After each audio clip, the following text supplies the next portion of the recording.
sheep, and the Lord is my shepherd, watching over my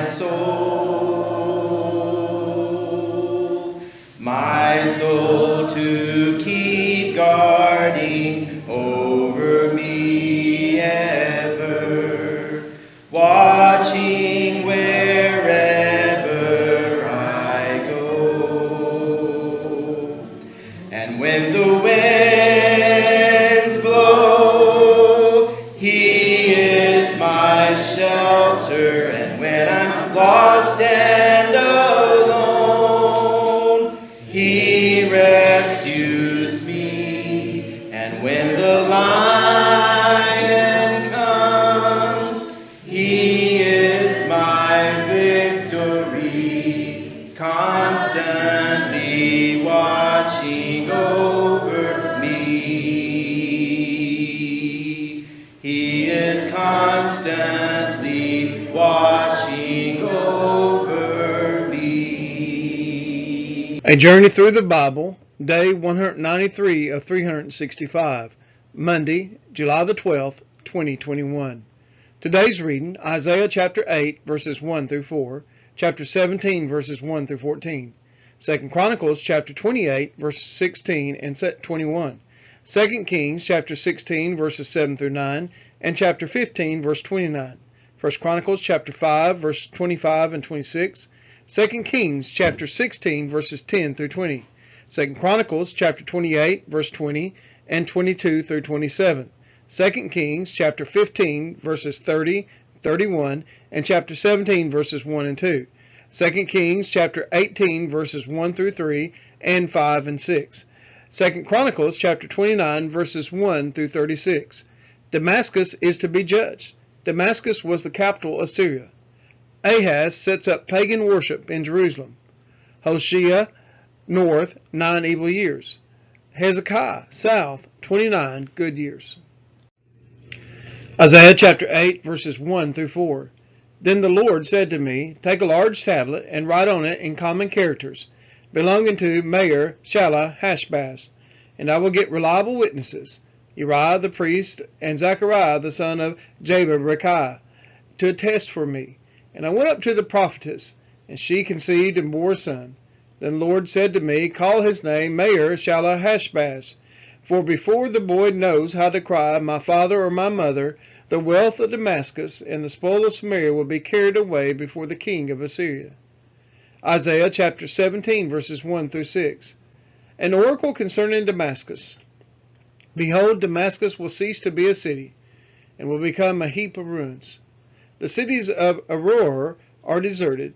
They will be for flocks, which will lie down, and none will make them afraid.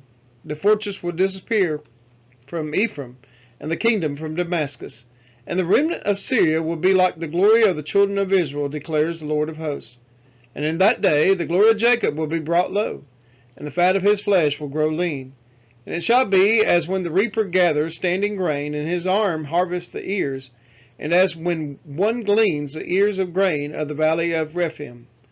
Gleanings will be left in it, as when an olive tree is beating, 2 or 3 berries in the top of the highest bough, 4 or 5 on the branches of a fruit tree, declares the Lord God of Israel. Isaiah chapter 17, verses 7 through 14. In that day man will look to his Maker, and his eyes will look on the Holy One of Israel.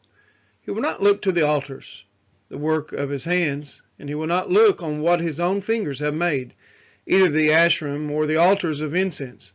In that day their strong cities will be like the deserted places of the wooded heights and the hilltops, which they deserted because of the children of Israel. There will be desolation. For you have forgotten the God of your salvation, and have not remembered the rock of your refuge. Therefore, though you plant pleasant plants, and sow the vine branch of a stranger, though you make them grow on the day that you plant them, and make them blossom in the morning that you sow, yet the harvest will flee away in the day of grief and incurable pain. Ah, the thunder of many peoples, they thunder like the thundering of the sea. Ah, the roar of nations, they roar like the roaring of mighty waters. The nations roar like the roaring of many waters, but he will rebuke them, and they will flee far away, chased like chaff on the mountains before the wind and whirling dust before the storm. At evening time, behold terror. Behold mourning. They are no more. This is the portion of those who loot us, and the lot of those who plunder us. 2 Chronicles chapter 28, verse 16. At that time King Ahaz sent to the king of Assyria for help. 2 Chronicles chapter 28, verse 21. For Ahaz took a portion from the house of the Lord and the house of the king and of the princes, and gave tribute to the king of Assyria, but did not help him. 2 Kings chapter 16, verses 7 through 9. So Ahaz sent messengers to Tiglath-Pileser, king of Assyria, saying, I am your servant and your son. Come up and rescue me from the hand of the king of Syria, and from the hand of the king of Israel who are attacking me. Ahaz also took the silver and gold that was found in the house of the Lord and in the treasuries of the king's house, and sent a present to the king of Assyria. And the king of Assyria listened to him. The king of Assyria marched up against Damascus and took it, carrying its people captive to Kir, and he killed Rezin. 2 Kings chapter 15, verse 29. In the days of Pekah, king of Israel, Tiglath-Pileser, king of Assyria, came and captured Ijon, Abel-Beth-Maacah, Janoah, Kadesh, Hazar, Gilead, and Galilee, and all the land of Naphtali, and he carried the people captive to Assyria. 1 Chronicles chapter 5, verse 25 through 26. But they broke faith with the God of their fathers, and whored after the gods of the peoples of the land, whom God had destroyed before them. So the God of Israel stirred up the spirit of Pul, king of Assyria, the spirit of Tiglath-Pileser, king of Assyria, and he took them into exile, namely the Reubenites, the Gadites, and the half-tribe of Manasseh. And he brought them to Halah, Habor, Hara, and the river Gozan to this day. 2 Kings chapter 16, verses 10 through 13. When King Ahaz went to Damascus to meet Tiglath-Pileser, king of Assyria, he saw the altar that was at Damascus. And King Ahaz sent to Uriah the priest a model of the altar and its pattern, exact in all its details. And Uriah the priest built the altar in accordance with all that King Ahaz had sent from Damascus, so Uriah the priest made it, before King Ahaz arrived from Damascus. And when the king came from Damascus, the king viewed the altar. Then the king drew near to the altar and went up on it, and burnt his burnt offering and his grain offering, and poured his drink offering, and threw the blood of the peace offerings on the altar. 2 Kings chapter 16, verses 14 through 20. And the bronze altar that was before the Lord he removed from the front of the house, from the place between his altar and the house of the Lord, and put it on the north side of his altar. And King Ahaz commanded Uriah the priest, saying, On the great altar burn the morning burnt offering and the evening grain offering, and the king's burnt offering and his grain offering, with the burnt offering of all the people of the land, and their grain offering and their drink offering, and throw on it all the blood of the burnt offering and all the blood of the sacrifice. But the bronze altar shall be for me to inquire by.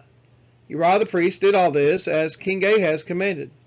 And King Ahaz cut off the frames of the stands and removed the basin from them, and took down the sea from off the bronze oxen that were under it, and put it on a stone pedestal. And the covered way for the Sabbath that had been built inside the house, and the outer entrance for the king he caused to go round the house of the Lord, because of the king of Assyria. Now the rest of the acts of Ahaz that he did, are they not written in the book of the Chronicles of the kings of Judah? And Ahaz slept with his fathers, and was buried with his fathers in the city of David. And Hezekiah his son reigned in his place. 2 Chronicles chapter 28, verse 20. So Tiglath-Pileser, king of Assyria, came against him and afflicted him instead of strengthening him. 2 Chronicles chapter 28, verses 22 through 27. In the time of his distress he became yet more faithless to the Lord, this same King Ahaz. For he sacrificed to the gods of Damascus that had defeated him, and said, Because the gods of the kings of Syria helped them, I will sacrifice to them that they may help me. But they were the ruin of him and of all Israel. And Ahaz gathered together the vessels of the house of God, and cut in pieces the vessels of the house of God, And he shut up the doors of the house of the Lord. He made himself altars in every corner of Jerusalem.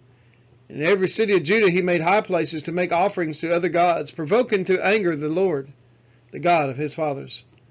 Now the rest of his acts, and all of his ways, from first to last, behold, they are written in the book of the kings of Judah and Israel. And Ahaz slept with his fathers. They buried him in the city in Jerusalem, for they did not bring him into the tombs of the kings of Israel. And Hezekiah his son reigned in his place. 2 Kings chapter 15 verses 30 through 31. Then Hoshea the son of Elah made a conspiracy against Pekah the son of Remaliah, and struck him down and put him to death, and reigned in his place, in the 20th year of Jotham the son of Uzziah. Now the rest of the acts of Pekah and all that he did, behold, they are written in the book of the Chronicles of the kings of Israel. 2 Kings chapter 17 verses 1 through 2. In the 12th year of Ahaz king of Judah, Hoshea the son of Elah began to reign in Samaria over Israel, and he reigned 9 years. And he did what was evil in the sight of the Lord, yet not as the kings of Israel who were before him. 2 Kings chapter 18 verses 1 through 3. In the 3rd year of Hoshea son of Elah king of Israel, Hezekiah the son of Ahaz king of Judah began to reign. He was 25 years old when he began to reign, and he reigned 29 years in Jerusalem.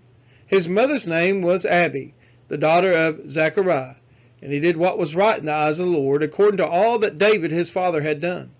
2 Kings chapter 18 verses 5 through 6. He trusted in the Lord, the God of Israel, so that there was none like him among all the kings of Judah after him, nor among those who were before him. For he held fast to the Lord. He did not depart from following him, but kept the commandments that the Lord commanded Moses.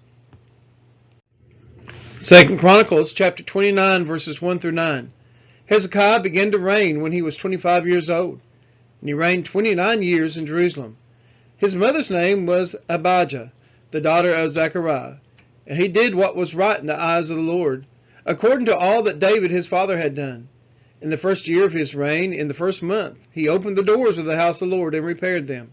He brought in the priests and the Levites and assembled them in the square on the east, and said to them, Hear me, Levites, now consecrate yourselves, and consecrate the house of the Lord, the God of your fathers, and carry out the filth from the holy place. For our fathers have been unfaithful, and have done what was evil in the sight of the Lord our God. They have forsaken him, and have turned away their faces from the habitation of the Lord, and turned their backs. They also shut the doors of the vestibule, and put out the lamps, and have not burned incense or offered burnt offerings in the holy place to the God of Israel. Therefore the wrath of the Lord came on Judah and Jerusalem, and he has made them an object of horror, of astonishment, and of hissing, as you see with your own eyes. For behold, our fathers have fallen by the sword, and our sons and our daughters and our wives are in captivity for this. 2 Chronicles chapter 29 verses 10 through 16. Now it is in my heart to make a covenant with the Lord, the God of Israel, in order that his fierce anger may turn away from us. My sons, do not now be negligent, for the Lord has chosen you to stand in his presence, to minister to him, and to be his ministers and make offerings to him. Then the Levites arose, Mahath the son of Masai, and Joel the son of Azariah, of the sons of the Kohathites, and of the sons of Merari, Kish the son of Abdi, and Azariah the son of Jehalelel, and of the Gershonites, Joah the son of Zimmah, and Eden the son of Joah, and of the sons of Elisaphan, Shimri and Jeuel, and of the sons of Asaph, Zechariah and Mattaniah, and of the sons of Heman, Jehuel and Shimei, and of the sons of Jeduthun, Shemaiah and Uzziel. They gathered their brothers and consecrated themselves, and went in as the king had commanded, by the words of the Lord, to cleanse the house of the Lord. The priests went into the inner part of the house of the Lord to cleanse it, and they brought out all the uncleanness that they had found in the temple of the Lord, into the court of the house of the Lord, and the Levites took it and carried it out to the brook Kidron. 2 Chronicles chapter 29 verses 17 through 23. They began to consecrate on the 1st day of the 1st month, and on the 8th day of the month they came to the vestibule of the Lord. Then for 8 days they consecrated the house of the Lord, And on the 16th day of the first month they finished. Then they went in to Hezekiah the king and said, We have cleansed all the house of the Lord, the altar of burnt offering and all its utensils, and the table for the showbread and all its utensils, all the utensils that King Ahaz discarded in his reign when he was faithless. We have made ready and consecrated, and behold, they are before the altar of the Lord. Then Hezekiah the king rose early and gathered the official of the city and went up to the house of the Lord. And they brought 7 bulls, 7 rams, 7 lambs, and 7 male goats for a sin offering for the kingdom, and for the sanctuary, and for Judah. And he commanded the priests, the sons of Aaron, to offer them on the altar of the Lord. So they slaughtered the bulls, and the priests received the blood and threw it against the altar. They slaughtered the rams, and their blood was thrown against the altar. And they slaughtered the lambs, and their blood was thrown against the altar. Then the goats for the sin offering were brought to the king and the assembly. They laid their hands on them. 2 Chronicles chapter 29, verses 24 through 30. And the priests slaughtered them and made a sin offering with their blood on the altar, to make atonement for all Israel. For the king commanded that the burnt offering and the sin offering should be made for all Israel. And he stationed the Levites in the house of the Lord with cymbals, harps, and lyres, according to the commandment of David, and of Gad the king's seer, and of Nathan the prophet, for the commandment was from the Lord through his prophets. The Levites stood with the instruments of David, and the priests with the trumpets. Then Hezekiah commanded that the burnt offering be offered on the altar. And when the burnt offering began, the song of the Lord began also, and the trumpets accompanied by the instruments of David king of Israel. The whole assembly worshipped, and the singers sang, and the trumpeters sounded. All this continued until the burnt offering was finished. When the offering was finished, the king and all who were present with him bowed themselves in worship. And Hezekiah the king and the officials commanded the Levites to sing praises to the Lord with the words of David and Asaph the seer. They sang praises with gladness. They bowed down and worshiped. 2 Chronicles chapter 29, verses 31 through 36. Then Hezekiah said, You have now consecrated yourselves to the Lord. Come near, bring sacrifices and thank offerings to the house of the Lord. And the assembly brought sacrifices and thank offerings, and all who were of willing heart brought burnt offerings. The number of burnt offerings that the assembly brought was 70 bulls, 100 rams, and 20 lambs. All these were for a burnt offering to the Lord. And the consecrated offerings were 600 bulls and 3,000 sheep.